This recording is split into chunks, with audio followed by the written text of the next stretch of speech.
Hello, welcome to this series of mini videos where I introduce to the different features and how to use the microservice analysis pipeline creator. Now, first of all, in this video, I'm going to be introducing to what are the cards or the processor, the features that are available in the microservice analysis pipeline creator. Now, first of all, there are 5 types of cards that are available here. Now, first of all is input. Now, there are 2 input types. One is the system source and the other one is the upload IR.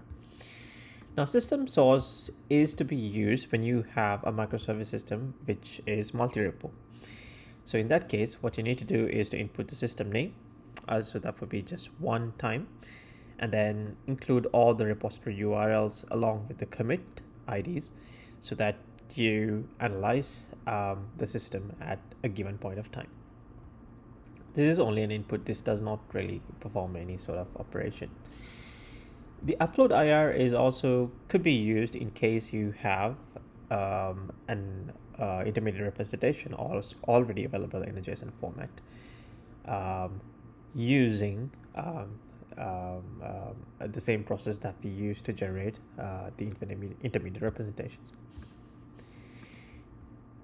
The second type is the generators. Now there are again 2 types of generators. One is called the generate intermediate representation, which basically takes in the information either most probably from the system source in order to generate a unified intermediate representation, especially if you're considering a multi-repo system.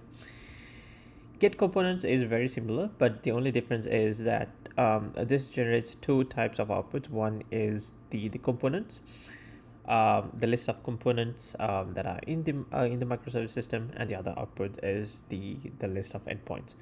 But now when I say the list of components and endpoints, this is not just a list in terms of just strings. It's a list of objects which gives you a set of information about those components and endpoints. I'll show you some examples as we go along. The third type is the intermediate results cards. Now these are only to store some of the intermediate results that you get from the generators and some of the processes later on. Now the intermediate IR card basically stores intermediate representations.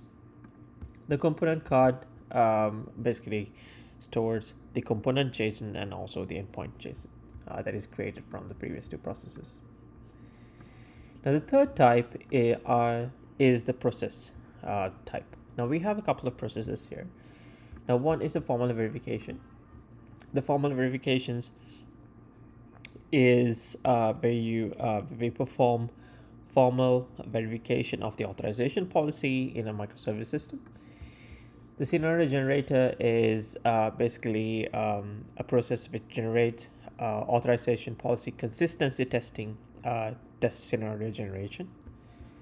LLM prompter is basically taking inputs from the scenario generator, which is basically there's different testing scenarios in order to generate LLM prompts that will trigger an LLM of your choice to trigger generating test suites or test classes to be executed. Now the test suite generator is basically an executor of the prompts that are generated here using the LLM prompter. Now the last type of cards is the visualization.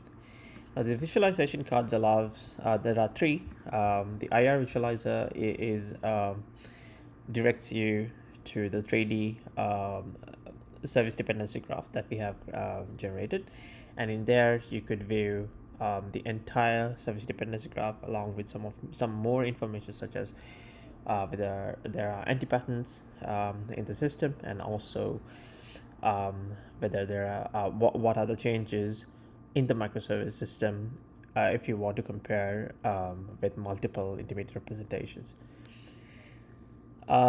Verification visualization is basically a web page which directs you to another page which shows you all the different suggestions to make sure the policy is consistent across the distributed system.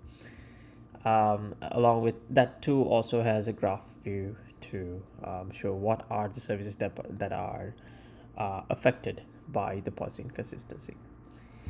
Aegis is an introspection engine which performs analysis on the microservice system based on multiple sources of data, and therefore this has a separate dashboard on its own, which will be redirected once you have the results down the pipeline to show what could potentially be the latent vulnerabilities and what is the quantified risk of it.